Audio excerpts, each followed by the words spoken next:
ចាខ្ញុំសូមអរគុណបងមែនតើនៅពេលដែលគាត់ធ្វើគាត់តែងតែឲ្យ feedback ដល់ពួកខ្ញុំហើយខ្ញុំសប្បាយចិត្តមែនតើដែលពួកគាត់ធ្វើ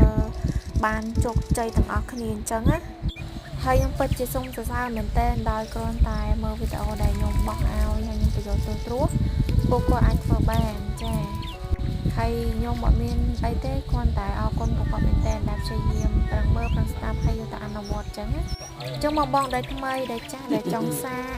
អាចសាកមេផ្សិតច្បាស់ខាងនេះខ្ញុំបានជាមេផ្សិតពូជខ្មែរចាមួយឈុតតម្លៃ 25,000 អានឹងឈុតដាំបើសិនជាបងប្អូនចង់បានឈុតទាំងត្រាំច្បើងនិងឈុតដាំតម្លៃវា 30,000 ចាមានមេ10អាហារមួយម្សាមួយនិងគ្រឿងត្រាំច្បើង2មុខទៀតចាចឹងអាចឆាត account Facebook របស់នេះខ្ញុំឈ្មោះថា Night Marie ជាអក្សរខ្មែរឬក៏ page ឈ្មោះថា page ប៊ូតុងជាអក្សរអង់គ្លេសចាលេខទូរស័ព្ទ092 12 37 38 093 78 79 64ចាអរគុណច្រើនហេងហេងបង